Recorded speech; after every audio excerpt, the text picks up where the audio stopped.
What's up guys, it's your boy Carl here back with another video, and in today's video guys I want to be really honest, just brutally honest about everything going on in my situation up until this point and what the reality of trying to become a professional athlete as a 24-year-old living in a small Caribbean country really is.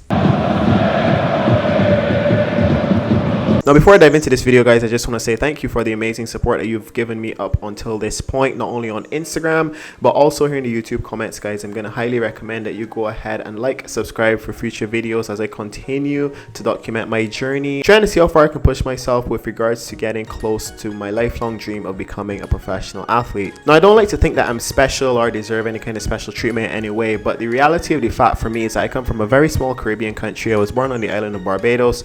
I was raised here up until the age of about 18 when I had the opportunity to go overseas and play at the Division 1 level in college. And for most players, going over to college is seen as something that they can do alternatively to playing professional sports. But for me, I knew coming from Barbados that if I was ever going to have any chance of playing professional sports, I had to have some kind of a buffer. I had to have some kind of a transition into the professional world, just getting into a bit more of a professional environment. And for me, that was going to play in college. I believe that if you put 10,000 hours of focused practice into anything, you will be approaching a point of what people like to call professionalism, a point of being able to not only use your own creative ideas to express whatever it is that you're putting your time and energy into, but you have a level of proficiency which allows you to contend with the best in the world. Now I've definitely taken this approach when it came to building my football career. Graduating college, I had the opportunity to go to some professional trials. Due to COVID, I wasn't able to actually sign a professional contract. I did get some offers, and I can only beg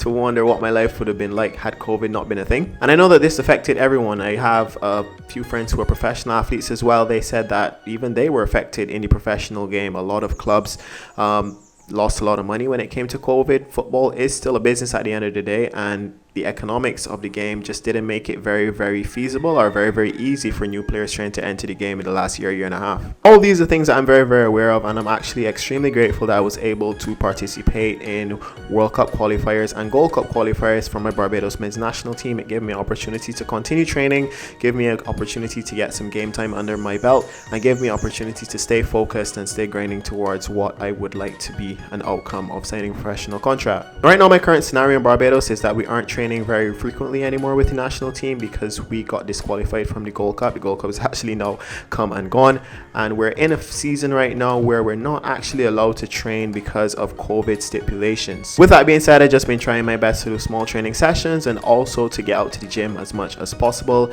I feel like as long as I can be as fit, as healthy as possible, once I can get myself back into a professional environment, I honestly believe the sky's the limit, because I never put a cap on the amount that I can learn, and I never put a cap on the amount of potential that I have to improve at anything that I put my mind to. Now guys, when you set off on the journey of playing professional sports, you hear a lot of people talking about the fact that you have to go through a lot of sacrifices, and over the last 2 years it has really helped me to see what that sacrifice was. I thought I had a good idea of exactly what those sacrifices were in terms of giving up the comfort of living in my home country, the comfort of being around my friends, going to a university where I knew no one, had never been to in my life, and tried to pursue my sport. But recently I've been really seeing the difference that it could have made, the difference in my life that it could have been had I 100% just pursued academics. Now I'm really grateful. I do have my first degree in kinesiology, so this is something that I have a skill set that I've acquired for the rest of my life.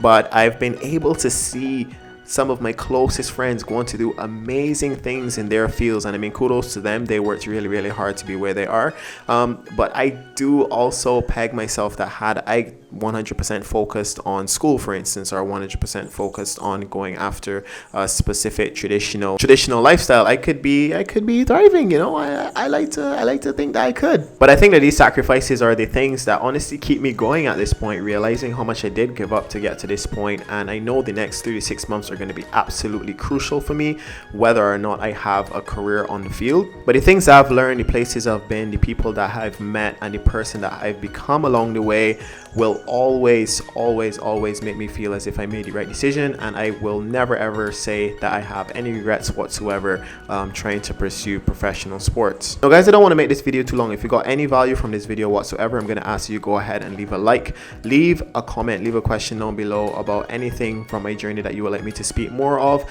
I can dive into the layers of what got me up until this point and where I want to go and the intricacies of what that's going to look like. I plan to make as many videos as I can, basically documenting every single step that I take to try to get an agent, to try to get trials, to try to get my foot in the door with professional clubs. And if that at all sounds like something that you're interested in, I'm going to ask that you go ahead and subscribe for future videos on this channel. If you aren't following us on Instagram, go ahead and do so. That's where I post more day-to-day updates about what I'm doing in training, and I just have ongoing dialogues with you guys to see where your head's at, give a little bit of value, and share everything that is going on in my life as well. So yeah guys, as I said at the beginning of the video, thank you so much for your support up until this point, and I will see you guys in the next video. Peace.